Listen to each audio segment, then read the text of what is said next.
Hi guys, magandang umaga. Magluluto po tayo ng simpleng adobo.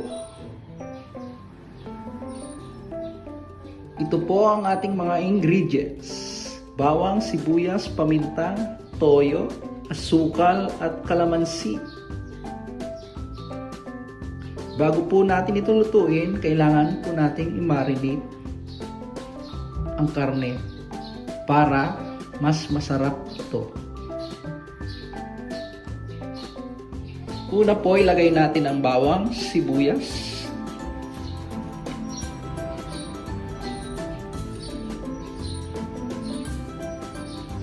Sunod po natin paminta.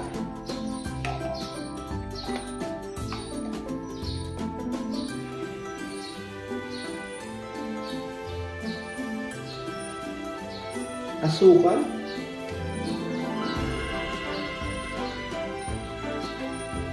Dalawang kutsara.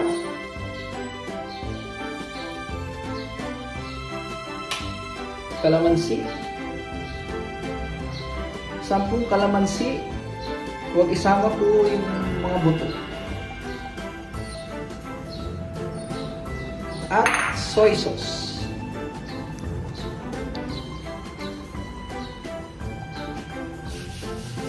Maglalagay po tayo ng Knorr seasoning original.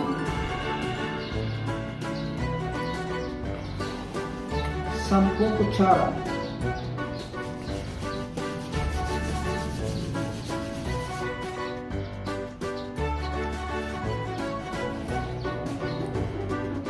Ito ay magbibigay ng magandang lasa sa ating karne.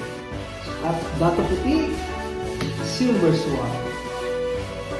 10 kutsara rin.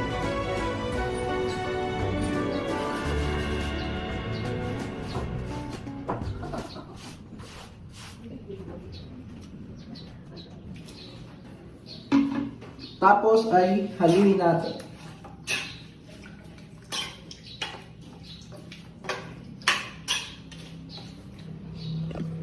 Haluin natin.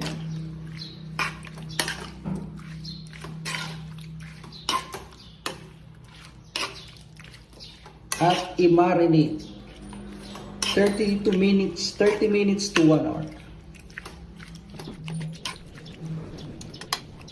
Alright. After 1 hour, lutuin na po natin ang ating adobo. Ito na po ang itsura niya after 1 hour. Buhayin na po natin ang palans at lutuin po natin sa mahinang apoy. At takpan ito. Lutuin po ito sa 30 minutes to 45 minutes. Hayaan po natin lutuin ang karne at paminsan-minsan ay haluin para ito'y maluto.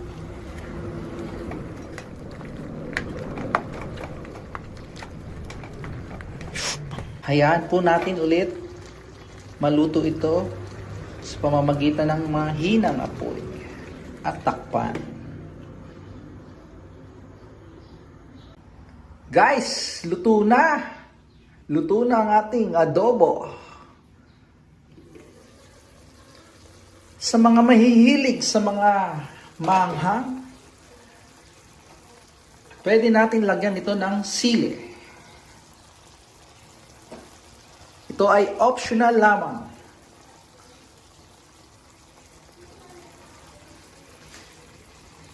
Ako ay mahilig sa sili kaya ako ay naglagay nito.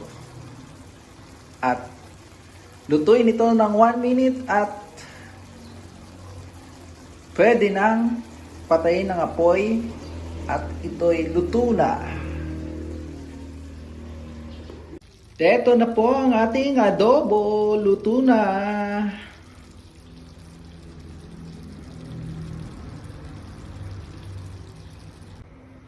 Ilagay na po natin ang naluto nating adobo sa isang malinis na pinggan.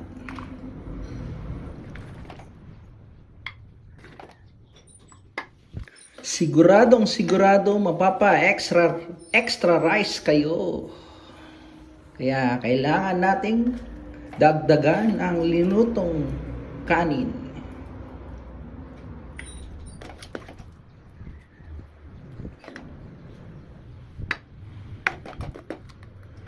Ito na po ang nalutong adobo at titikman na po natin ito.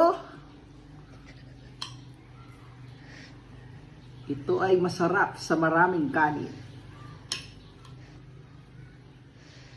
Okay guys, tikman na po natin.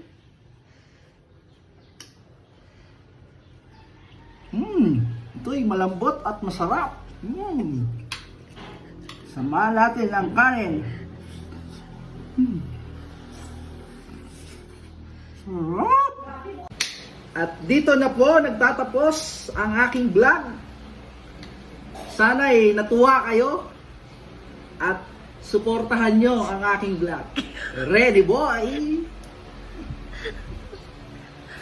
See you guys! Thank you!